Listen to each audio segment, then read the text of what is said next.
Assalamualaikum warahmatullahi wabarakatuh. Nama saya Nur Insyirah Fariha binti Zulkarnain. Saya berumur 12 tahun. Hari ini saya akan menceritakan sebuah cerita yang bertajuk Adikku Insan Istimewa. Bunga cempaka tumbuh melata hingga terkukur di pohon bidara.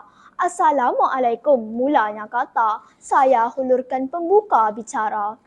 Indahnya bulan malam sepi, cahayanya bersinar berseri-seri.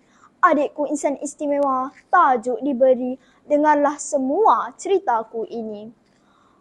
Ibu selalu membela Hanim. Ibu tidak sayang Tasnim. Tasnim tidak suka akan Hanim. Tasnim malu ada adik macam tu. Begitulah rungutan yang sering didengari oleh seorang ibu tunggal beranak dua yang tinggal di kampung Sempatang hampir setiap hari. Tasnim merupakan anak sulung Makcik Mariam. Dia berumur 12 tahun.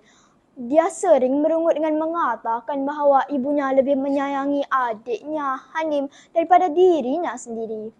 Sebenarnya, Makcik Mariam tidak pernah pun memilih kasih antara dua orang anaknya tu. Dia terpaksa memberikan tumpuan yang lebih kepada anak bongsunya, Hanim, yang tidak sempurna seperti anak-anak sebayanya. Hanim boleh bercakap tetapi tidak lancar. Pergerakannya terbatas, bukan seperti kakaknya. Walaupun sudah berumur 7 tahun, dia tidak ke sekolah. Namun, dia bersyukur dengan apa yang telah diberikan oleh Tuhan.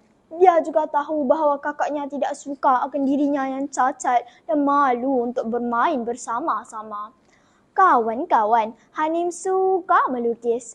Walaupun tidak pergi ke sekolah seperti rakan-rakan seusianya, dia akan melukis apa sahaja yang diinginkan olehnya. Ibunya, Makcik Mariam, akan membeli peralatan melukis yang sesuai untuk dia melukis.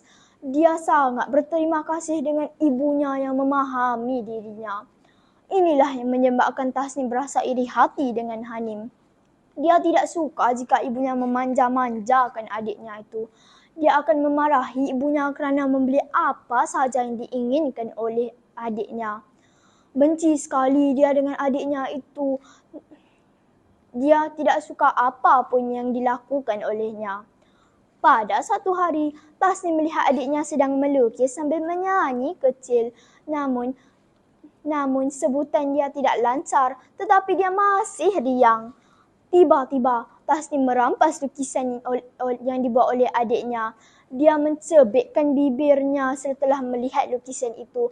Padahal lukisan itu cacat dan tidak sempurna seperti adiknya. Kak Tasnim, bagi baliklah lukisan adik, rayu Hanim kepada kakaknya. Tak boleh, aku tidak suka dengan lukisan ini. Beritahu Tasnim tanpa memperdulikan perasaan adiknya. Hanim menangis mendengar kata-kata kakaknya itu. Tasnim terus mengoyak lukisan itu. Tangisan Hanim semakin kuat. Mendengar suara tangisan tersebut, ibu mereka terus bergegas masuk ke dalam bilik. Kenapa? Kenapa ni? Tanya ibu mereka ingin tahu. Dia tahu itu pasti kerja anaknya, Tasnim.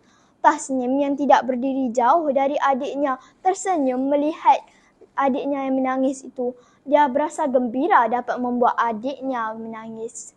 Tidak baik Tasnim buat adik macam ni. Adik kan suka melukis. Biarlah adik lukis apa je. Nasihat ibunya.